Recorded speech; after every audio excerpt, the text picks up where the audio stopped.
Zaaplikowaliśmy o takie, myślę, bardzo nowatorskie rozwiązanie w 2018 roku.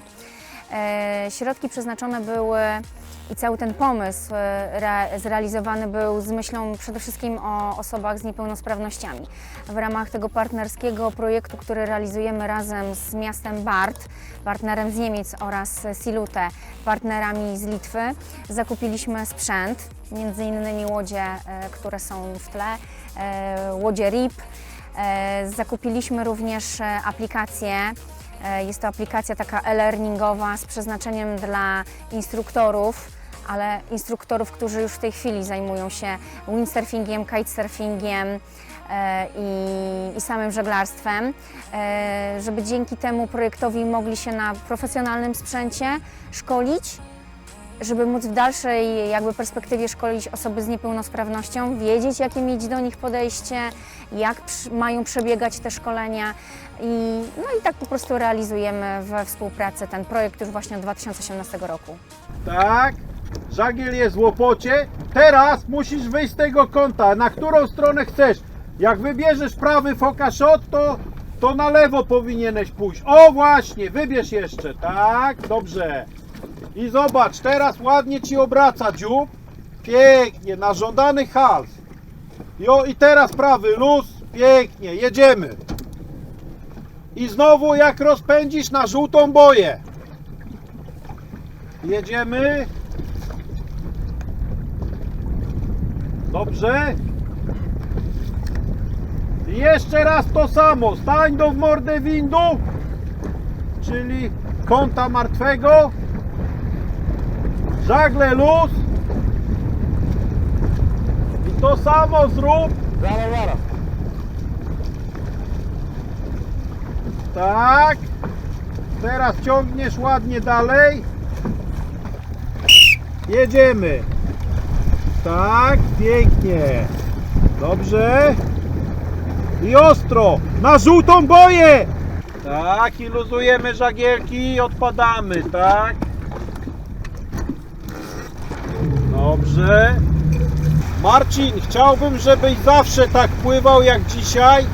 Bardzo ładnie wykonałeś te ćwiczenia. Wszystko to, co zaplanowaliśmy, zrealizowałeś. Mało wiatru. Czeka na Ciebie podium.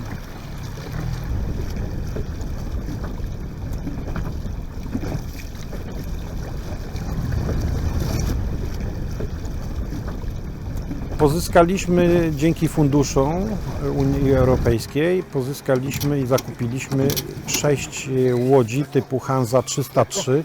To są jachty dostosowane do różnych niepełnosprawności tych osób i dzięki temu możemy prowadzić te szkolenia. Oprócz tego, że mamy te łodzie typu Hansa 303, mamy jeszcze łodzie asekuracyjne, tak, dla trenerów, po to, żeby mogli razem z tymi osobami niepełnosprawnymi być bardzo blisko siebie i mogli tutaj udzielać im wskazówek, informacji i poleceń. Te właśnie łodzie są tak fantastycznie skonstruowane, że wyrównują szanse jakby. I tu mogą się na równi ścigać osoby z różnymi niepełnosprawnościami, tak jak osoby pełnosprawne. Mogą w tej samej klasie wystartować. Dla mnie się to wydawało trochę abstrakcyjne, tak? Gdzie osoby niepełnosprawne z różnymi dysfunkcjami i na łódki, które się praktycznie z tego, co wtedy myślałem, są bardzo wywrotne, tak? To jednak są takie fajne, właśnie jak tutaj widać z tyłu, łódki Hansa, które są przystosowane, są praktycznie niewywrotne, bardzo łatwe w obsłudze, także nawet osoby z dużym deficytem ruchu potrafią je okiełznać. Pierwsze chwile po wypadku wiążą się z tym, że człowiek wyobraża sobie taką totalną, nie wiem, niepełnosprawność trochę kojarzy się z chorobą, którą trzeba leczyć. I dopiero po pewnym czasie zaczynamy sobie uświadamiać, że niepełnosprawność to jest coś, co nam towarzyszy w życiu, ale niekoniecznie może nas ograniczać, czy w uprawianiu sportu, czy w zakładaniu rodziny, i to od nas zależy tak naprawdę, jak sobie to wszystko poukładamy. Myślę, że ten projekt pokazuje też, że to jest taka kolejna rzecz, która pokazuje, że naprawdę osoby niepełnosprawne mogą wychodzić poza własną strefę komfortu, dużo działać. Jeżeli mówię komukolwiek, że mamy takie łódki, że pływamy, żeglujemy, to każdy nie, to jest mega niebezpiecznie, a jak ja na łódkę wejdę, jak z łódki wejdę, a jak się pomoczę, a jak wypadnę, ale jak przyjeżdża raz czy drugi raz taka jedna osoba, popływa, euforia wielka i pyta się, kiedy kolejne zajęcia.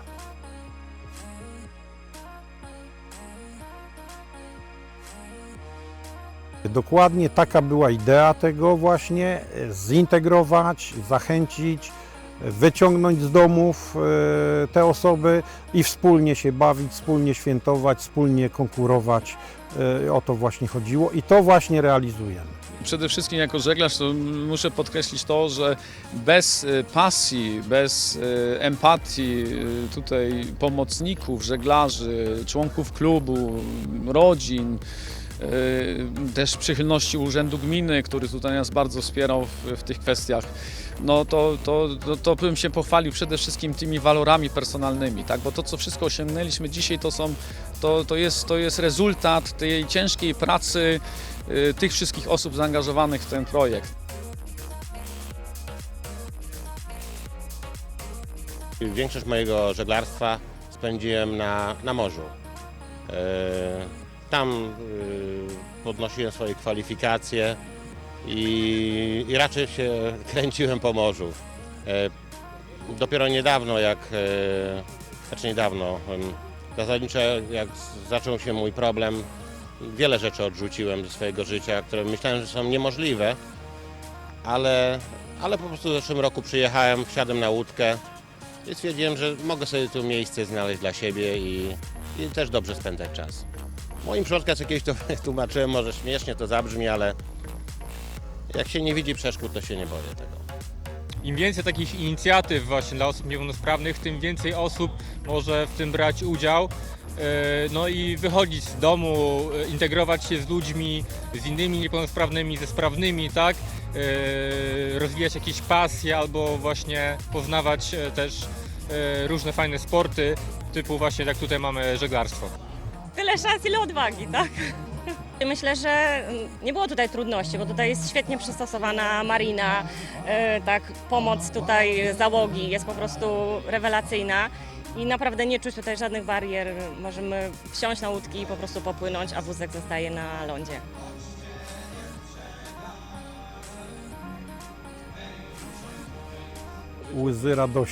Łzy radości, to trzeba powiedzieć, ponieważ większość ludzi wchodzi na te łódki z pewnymi oporami, no bo wiadomo, nigdy jak nie był, to nie wie, ale później jak przełamie te pierwsze takie lody, ten strach, to normalnie łzy radości, ja sam się też cieszę, też prawie przez łzy, bo jak widzę ich radość, to sam mam wielką frajdę i to daje takie poczucie, że trzeba dalej po prostu poszerzać, zachęcać coraz więcej ludzi. Ten sport jest w pełni bezpieczny, ponieważ nie jest sportem kontaktowym, a jednak trzeba troszeczkę mieć tej wiedzy, umiejętności, trochę sprytu i to powoduje, że jest super zabawa. Wenn man sich dieser Thematik.